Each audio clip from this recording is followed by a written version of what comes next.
All right, all right, all right, all right. Hey, everybody, and welcome to yet again another installment of Your Money Matters Financial Empowerment Show, where we seek to move the culture forward, talking about all things money, right?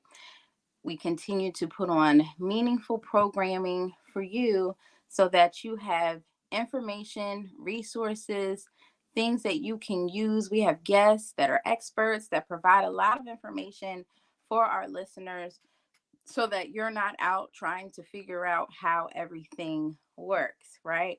Because the lack of knowledge is probably what we struggle with the most. It's not that we don't work, it's not that we don't love our families or anything like that. It's just that a lot of the times we don't have the information and we don't know how to implement certain things. So this show continues to want to help you advance in your money world. Tonight is no different. I will be before you very, very briefly. I know that it is election time and people are, busy doing things, whether they're out doing early voting or they're just out volunteering or campaigning or door knocking or whatever it is that you do.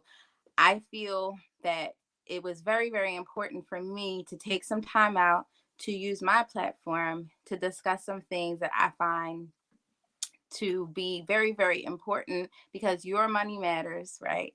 And as we are a financial empowerment show, I felt that I had a responsibility to speak with you about this upcoming election, right? Can't stay silent on these types of things when we know that it is a very, very important election for everyone. Now, everybody's preoccupied with the presidential election, right? We get that. We got the candidates, we got mudslinging, we have the country being more divided than ever when it comes to us being these United States of America. Right now, it seems extremely divided, but I came here tonight to really talk to you about not being distracted by the presidential election. That's going to be what it's going to be. Your voice is more so very, very important when it comes to local voting, right? Who you vote in office makes a difference because these are your lawmakers, these are your policy makers, these are people who are voting in the best interest of you. So the presidential election is definitely important. I'm not telling you not to vote or anything like that, but I'm telling you it's very, very important to vote, right? You won't catch me here saying sit this one out because I think that it's just that important for us to vote, but I'm not quite sure if people really know what we are facing and why it is so important to vote locally, right? I didn't understand the power of voting locally until I needed representation from my state representative, right? I was going through some things. I had a child that was in trouble and I needed some assistance, and I wasn't calling the president, right? I was calling my state rep because I knew that those would be the people that would advocate on my behalf. These are people that we vote into office and act on the best interest of their constituents, which is you and I, right? So I was able to get the help that I needed. They came, they supported me, they rallied with me to make sure that I had a child that was treated fairly in a situation that was unfair, in my opinion. So it is so, so crucial that we vote locally, right? But I'm here tonight because I figured I would tie in how your money matters when it comes to the dreaded Project 2025. You keep hearing people talking about it and how there are going to be a lot of things that affect middle class, working class families. And I wanted to share some information tonight, not to scare you, but to inform you, right? You can't fix what you don't face, right? And so we need to face some of the things that are coming down the pike, and quite frankly, in some other states, is already taking place. So I wanted to just do a quick hit with you all. I promise I won't be before you long, because it's going to be more informational than me having a guest and a back and forth dialogue. So I'm going to be very, very brief, but I wanted to talk with you all. And I don't know if you want to email me or talk with me off of here, or even if you want to put some things in the chat. I think that it's definitely important. And if you have questions or anything like that, we can point you in the right direction to get your questions answered, right? I sought to have some politicians on here, but everybody is rallying at this point, to get people out to vote. So I just figured I would pull a few things that I could share with you that maybe you weren't quite paying attention to when it comes to your money matters, right? Economic situations that could put things in a worse state than things are, right? We are facing rising costs. We are facing the whole, people struggling paycheck to paycheck, right? I countless times I'm reading about people who are struggling to just have the basic necessities, right? And regardless of whose fault you think it is, I just think that there are not enough people really focusing or paying attention or honing in on some of the things that we could be facing, and some in some states people are already facing when it comes to money. So we're going to get into it, and I'm going to share just a couple of things that I pulled from the Joint Economic Committee. So my source comes from there, and I'm going to briefly talk about what Project 2025 is, and get into a few things that might raise your eyebrows, that might actually apply to you in your everyday life, right?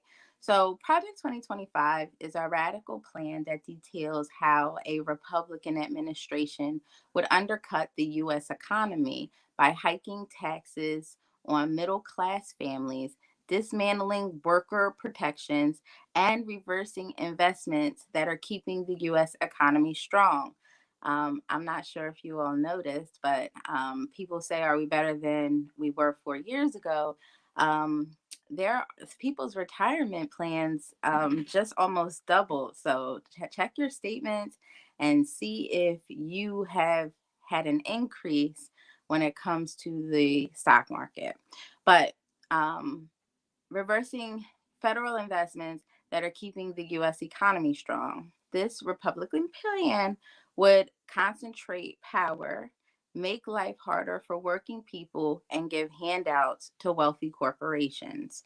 All of this can be found. You can Google this anywhere.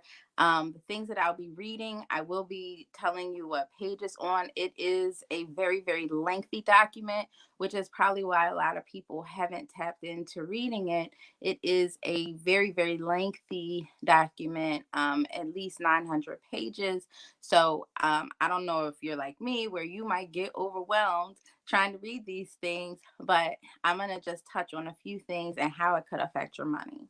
So, Project 2025 would raise taxes on the working class and provide corporate welfare for the rich by shifting taxes from the wealthy to the middle class by moving just two income tax rates, right?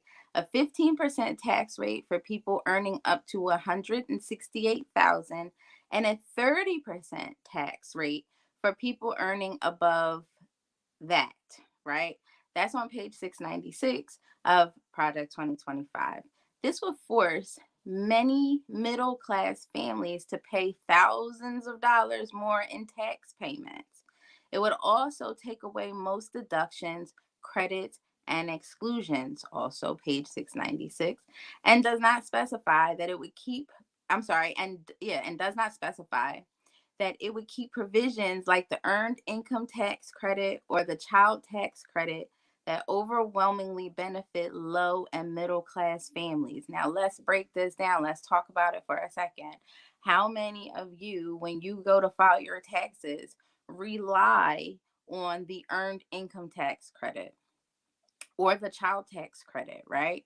If you make a certain amount, you're, being repaid for the money that you loaned to Uncle Sam. That's a return of your taxes, the money that they did not use, right? But if they raise the taxes, and more has to be paid out, you are going to be affected, right? So we've been seeing more and more where things are being passed where you can't do as many deductions. Maybe you wrote off some things in the past.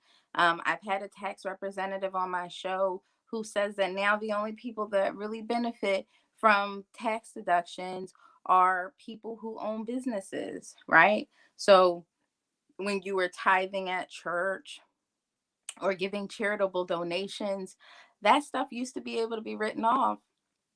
Not so much.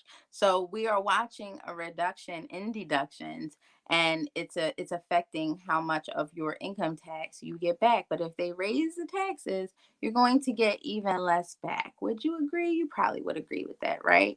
But for those working class, low class, I don't want to call them low class. So what did I say it was? It wasn't low and middle class families. I'm going to say low income and middle class families. Those are the ones that are going to be the most affected, because a lot of the times, if you're making over that 168,000, you're probably not getting income taxes returned to you anyway. A lot of the times people owe. So these are the people, who are, you know, expecting to have a refund or have a good refund, and this would put them in a position where that earned income tax credit, and Lord knows the child tax credit comes in handy. These children are expensive, right? Whether it's daycare, whether it's whatever you're paying for private school, or whatever it is that you're doing, that child tax credit really does come in handy. So your money matters in that way, and I figured that that was important to be shared with you. Together, these changes to tax rates would mean that a family of four earning $90,000, which the median income is actually $50,000. So there's a big gap here. $90,000 per year would have paid roughly $2,300 more in taxes last year. If this, who's got 2,300? Who wants to give away $2,300 in taxes, right? So if the child tax credit was also eliminated, this family would have paid roughly $6,300 more in taxes. Meanwhile, millionaires would pay a lower top tax rate. Losing the earned income tax credit would mean that 23 million taxpayers lose out on a key source of income. Do we see a problem here? I'm just wondering, does anyone see a problem here? Right? So these are probably the fine print or the things that we don't necessarily pay attention to or glaze over until it's time to file your taxes, right? When it's time to file your taxes, you paying attention to all of that stuff because you're expecting to get a certain kind of refund. This would dramatically alter your refund. So, lowering the corporate tax rate to 18% from its current rate of 21%, which will provide more handouts to the ultra wealthy. How does it feel to you, right, that you pay more in taxes than the wealthy? Right?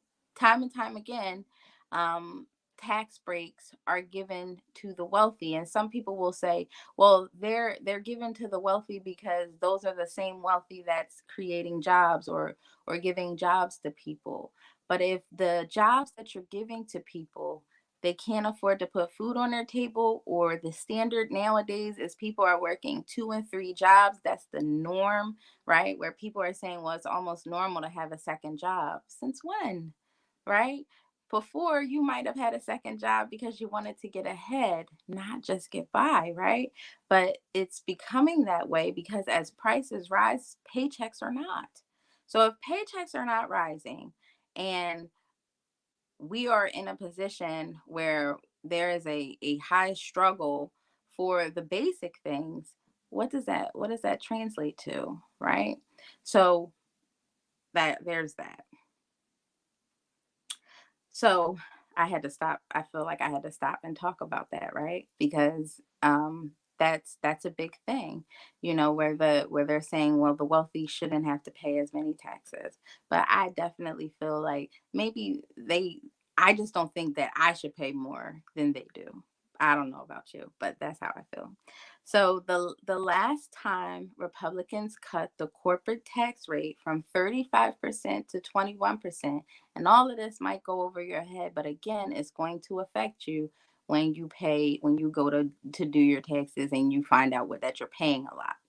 So when they cut the corporate tax rate from 35% to 21% in 2017, it added 1.3 trillion with a T to the deficit over a decade, while most of the benefits went to shareholders, high earners, and executives. This additional cut would likely add billions more, right? So we keep hearing people talk about the deficit and how the economy is dealing with inflation and things like that. But 1.3 trillion when they cut the taxes for the wealthy individuals.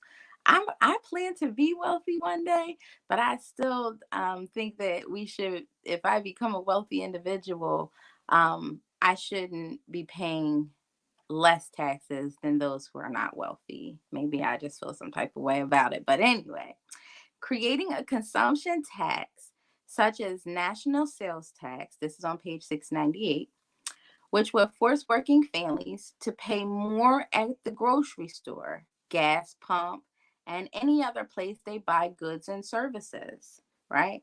Past Republican proposals for a national sales tax would have hiked the cost of essentials like groceries and housing, usually, yes, usually exempt from the state and local taxes by 30%, right? Do you feel pain at the pump, guys? Right? And gas prices are down, right? We've been seeing it. I know every election year, these gas prices mysteriously go down, and somehow or another they start climbing back up when it's holiday time. Don't be distracted or deceived. This is not anything new. This has been going on, right? So how does that make you feel that there could be these hikes in groceries, right? I'm pretty sure right now with inflation and everything that's going on in the economy, you probably feel it, when you're paying $5 for eggs or $7 for a gallon of milk, right? The inflation thing is going on as we continue to recover from a global pandemic, right? So other countries are feeling the inflation. United States is probably doing a little bit better with inflation than some other places, but we are all still feeling it just the same, right? So with these rising costs, can we afford for them to go any higher? Can we do that? I don't know, guys. Project 2025 will strip workers of pay and protections by making fewer workers eligible for time and a half and overtime pay, right? So that's page 592, by the way. The plan lowers the threshold for overtime eligibility, which would undo the current administration's change that would help at least 4.3 million Americans earn over 1.5 billion in overtime pay. I have some social media friends that burn up the clock when it comes to overtime, right?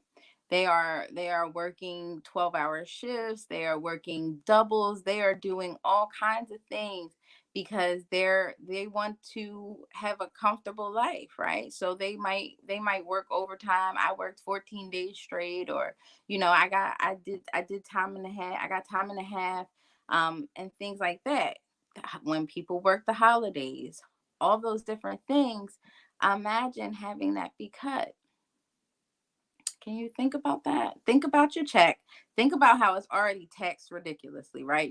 They say your gross is gross because you don't bring that home. But think about if it was even less, right? You already look at it and be like, "Dag, like I worked this amount of hours. I thought I should be getting more money." But imagine if it gets cut, right? So I'm as I'm getting more versed in understanding these things, these are just a few things that jumped out to me, right? Other changes would allow employers to withhold overtime pay if an employee works 60 hours one week but only work 20 hours the next week, right? So maybe you did your 40 hours, and you might have been over the time for the pay period, and maybe you worked a 20-hour week the next week. This allows your employer to withhold overtime pay. How would that make you feel if you know you worked and you can't get this overtime pay? Allowing children to work, this one got me. Allowing children in hazardous occupations such as factories, meatpacking plants, and sawmills. See the bottom of page 595. This is written. You have been hearing it, been being talked about, and there are some lawmakers in some southern states, I won't name names, that are proposing this right now, right? So they're looking to make the working age younger so that we can have more labor and they can get more labor out of our children. Instead of them starting at 15, they might lower it down a little bit, right? So that they can get more life out of the worker, right? So if it wasn't in writing, I wouldn't even believe it. I'm struggling to understand how that's fair, or why at a time where children really should get to be children, that they might have to start working. So um so I think I read this, but weakening child labor protections at a time when child labor violations are on a rise. Instead of investing in evidence backed apprenticeship, trade programs, things like that prepare young people for careers for the future, these these folks that are for Project 2025, because I don't want to keep pointing out a particular party, but it would make it more likely that kids end up in risky jobs where they could face injury or even death, right? Because I think there's an age for a reason, so you can be mature enough and able to handle and work certain machinery, right? So, gutting national labor relations, board enforcement, and helping anti union employers undermine unionization efforts. See page 599, right? They want to do away with the unions, right? Just as workers are winning more NLRB overseeing union elections than at any point in the past 15 years, these folks want to make it easier for businesses to undermine unionization efforts and even illegally fire workers, right? I don't know if you've ever had a union job, but I have. And the advocacy that a union does for an employee is priceless, right? Because they don't just allow you to be terminated. I have a friend right now who was who is terminated from her job because some individual wanted to touch her hair and did so without permission. And when the person moved their hand away, they were viewed as being aggressive. They lost their job. What would a union have done for a person like that? How would a union have benefited somebody who really, has the right to not be touched if they choose not to be touched, especially with her hair, right? We all know that we can be a little bit sensitive. We don't want anybody touching our hair, and quite frankly, we don't necessarily want to touch anybody else's hair. But in this particular instance, a union would have really helped this person to fight for their job, and unfortunately they were not able to.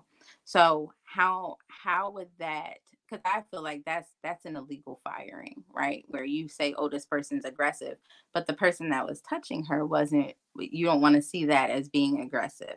So unions are helpful, and I know that that is a big issue in this upcoming election, and I have heard people multiple times talking about how important unions are to them. Limiting which health conditions qualify veterans for disability benefits. See page 650. In 2023, 5.3 million veterans, or 30% of all veterans, had a service connected disability, and disability benefits are a critical lifeline for many of these veterans, right? Let's talk about veterans that were injured in combat or injured while on the job or whatever the case may be. That might be problematic, right? I got plenty of veterans that I love and care for, and I already think that sometimes they're not treated fairly. Imagine having these disabilities cut, right? Or hearing someone say, well, you no longer qualify, or you go to apply and you don't qualify for these government benefits that you were told you were entitled to. So I don't know if this is of interest to you. I don't know if, like I said, if it raises your eyebrows, but these are some things to think about.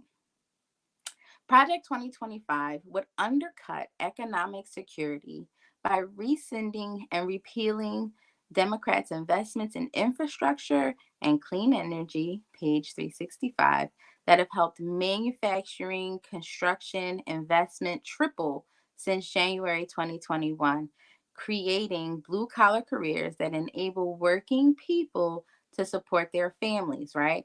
With the crazy amount of job loss, right? Do we really need jobs to be cut?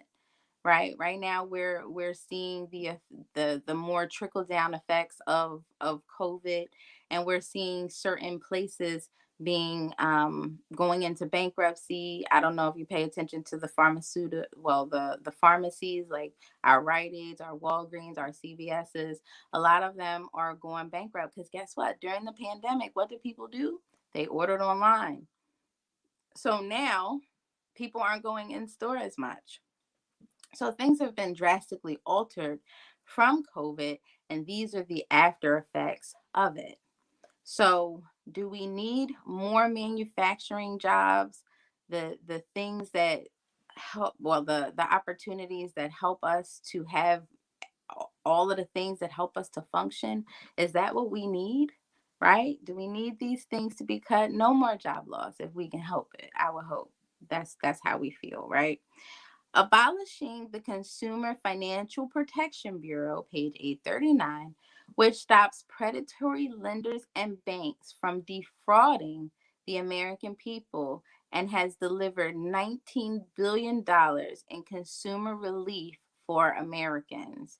Right? We all remember, the whole crash of the banks and things like that, and how protections had to be put in place. But the predatory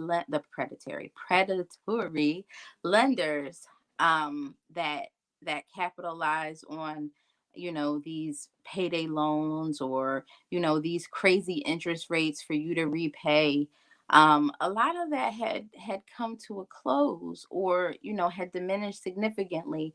But this stops the protections that enable predatory lenders from preying on the working person. Forcing the Federal Reserve to give up its focus on full employment, see page 740, which is important for workers' ability to change jobs or bargain for better pay benefits, right? This would undermine the type of strong labor market that has produced nearly 16 million new jobs and rising wages since the start of the current administration. I don't know how you interpret that, but how many times have we wanted to change jobs or bargain for better pay? It's basically saying that you have to take whatever is given to you at that time, right? You can't change jobs, you can't bargain for better pay. Um, how many other things are going to be affected if you can't do that, right? Who doesn't want to go for a better job?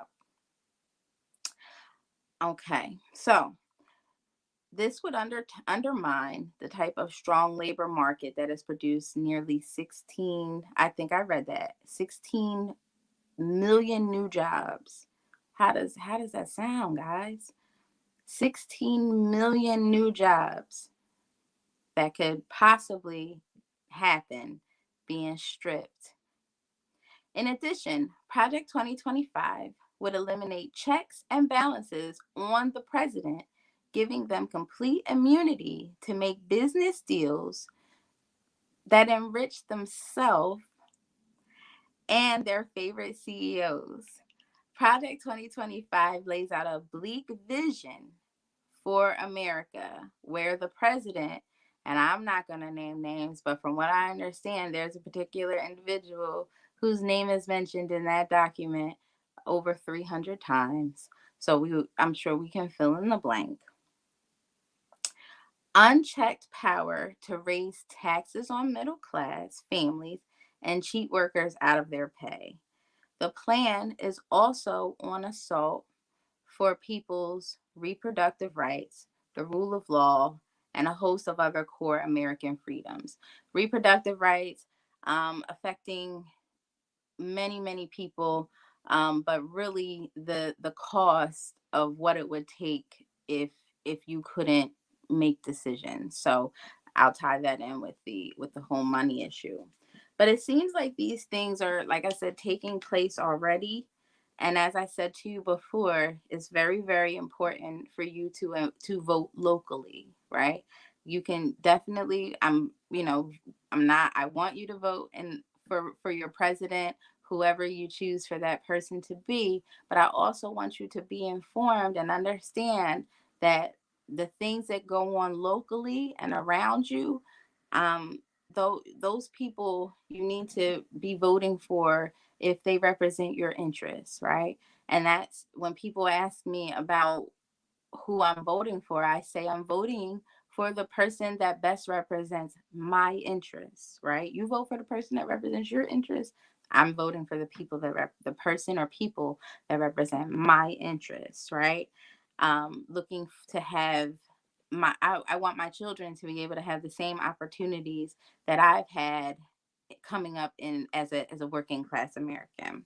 So, um, I don't want people to get caught up in the distractions of division, right? Um, because it's stopping you from paying attention to the real power that you have, right? Your voice is your vote, right? Your protest, your rallying. Sometimes we have people that are, up at Harrisburg all the time rallying for change. Don't be distracted by the fact that it's a time um, in our country where there is a lot of division, there is a lot of name calling, there is a lot of things going on that, in my opinion, don't make us very strong. So I don't want you to get caught up in that. Please make sure that you vote for the people that best represent your interest so that you can be proud of who you voted for. One thing's for sure, you don't want to be full of regret because you didn't vote or because you didn't vote for who best represents your interests. And as a working class or a middle class American like myself and probably a whole bunch of other people listening, the things that I read are very alarming. Um, I felt that I needed to say something because I really don't think that people are paying as much attention because of all the different distractions, right? I think we spend more time surfing on the internet or on social media looking at the next Diddy thing, like more so than we're paying attention. And why are we still talking about Diddy anyway? Like this is going to be an ongoing thing. That trial is not till April. So the fact of the matter is we're still talking about things that really aren't going to make or break our finances, but there are some things in this upcoming election that's going to make or break your finances and where you are in your financial journey. Please pay attention. I would strongly suggest that you peruse Project 2025, right? See if there's anything in there that applies to you. I just read you a few things, but there and I talked more about the economic part of it based on the show that we do, but read through it and see if there's things in there that affect you and if those things are important enough for you to use your voice to make some to be a part of making the decisions. And again, if I didn't need local representation, I may not have been beating this drum. But when you actually need local representation, who you vote for matters, right? So I wanted to spend a few minutes with you because we are so close to the election.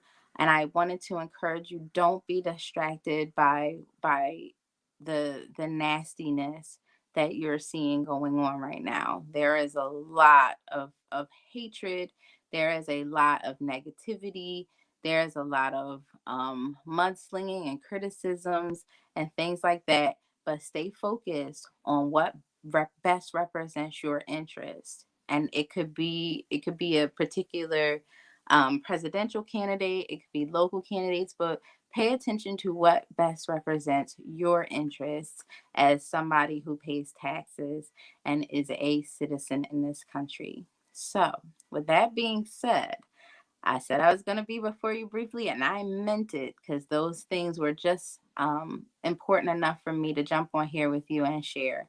So that concludes this episode of Your Money Matters Financial Empowerment Show. And I ask that you continue to tune in. If you have any questions or if there's something that you wanted to have dialogue with me about, feel free to type it in this chat. The show, the show chat, or if you have questions that maybe you want someone to answer and you're not connected. We do have some affiliations and some associations with some political folks who might be able to shed a little bit more light, because they're working and fighting for these things every day. So I bid you a good night. I hope that you get out and rock your vote. I can't wait to see all the people who post their "I voted" stickers. If I'm not mistaken, about 49 million Americans have already voted for early voting. I am a mother who has two 18-year-olds that are voting for the first time. It continues to be very, very important. And, I could beat the drum that for a long time there were a group of people that couldn't vote. So this is such an important time to vote. But I'm asking you not to sit out. I'm asking you to use your voice, right? Because you could write letters to whoever you want to write letters to, but your voice at that ballot box is going to make a difference. So I bid you a good night. And I thank you for tuning in. It wasn't all the bells and whistles tonight. It was more informational, but just as important, just the same. So I bid you all a good night. Thank you. CMPRadio.net, it's the station. Listen, man, let's cultivate together. Bring us all your show ideas. Content creators, we're looking for that. Videographers, we're looking for that. You can be a part of the next great big thing that takes place right here in Chester, Pennsylvania. Let's cultivate together, man.